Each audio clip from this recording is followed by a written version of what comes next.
Selamat pagi, inilah headline news pukul 9 waktu Indonesia bagian Barat. Di hari kedua kebijakan pembatasan sosial berskala besar, arus lalu lintas di pos checkpoint Margonda Depok terpantau ramai lancar. Kita akan bergabung bersama dengan Isvan Harun, langsung dari pos checkpoint di kawasan Depok, Jawa Barat.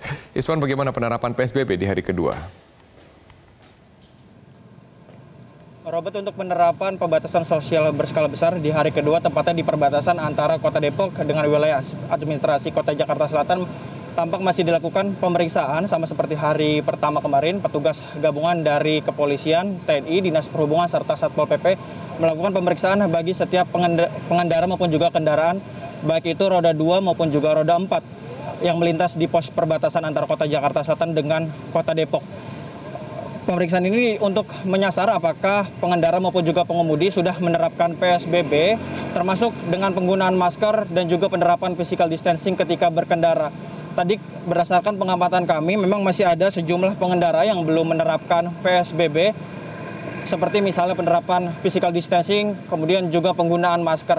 Namun menurut keterangan yang kami dapatkan dari petugas kepolisian, untuk tingkat kesadaran maupun juga ketertiban masyarakat untuk menerapkan PSBB ketika berkendara, khususnya menggunakan masker, ini sudah mulai ada kesadaran meningkat jika dibandingkan pada hari pertama yang kemarin, di mana masih minimnya tingkat kesadaran maupun juga kedisiplinan masyarakat untuk menggunakan masker ketika berkendara maupun juga berada di luar ruangan.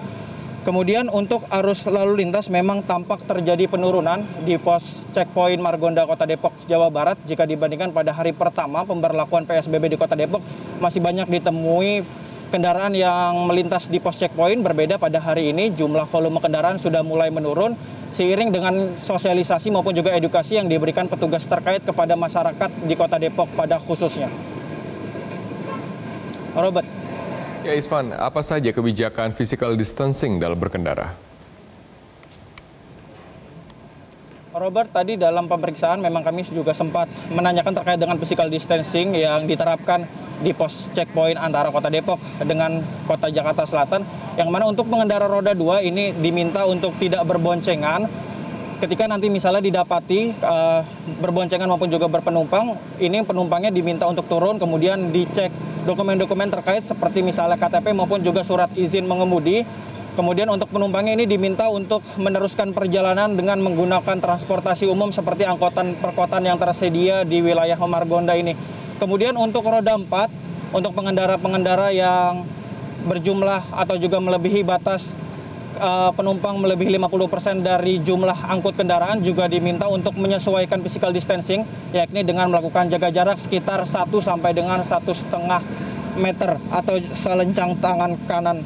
Kemudian juga untuk data terkait dengan jumlah kendaraan yang sudah melintas di Kota Depok selama pemberlakuan PSBB ini tercatat untuk per 5 menit ya, jumlah kendaraan roda 2 yang melintasi memasuki Kota Depok sebanyak 450, sementara untuk roda 4 sebanyak 263. Jumlah tersebut turun jika dibandingkan pada hari-hari biasanya, yang mana jumlah kendaraan yang memasuki Kota Depok, baik itu roda 2 maupun juga roda 4, turun sekitar 60% berdasarkan keterangan dari Kasat Lantas Polres Metro Kota Depok. Kemudian kepolisian juga, petugas gabungan juga memberikan surat teguran kepada para pengendara maupun juga para pengemudi yang tidak menerapkan PSBB, sehingga nantinya ke depannya segera menerapkan PSBB, termasuk penerapan physical distancing ketika berkendara serta penggunaan masker ketika berkendara. Robert. Baik, terima kasih Isvan Harun atas informasi Anda.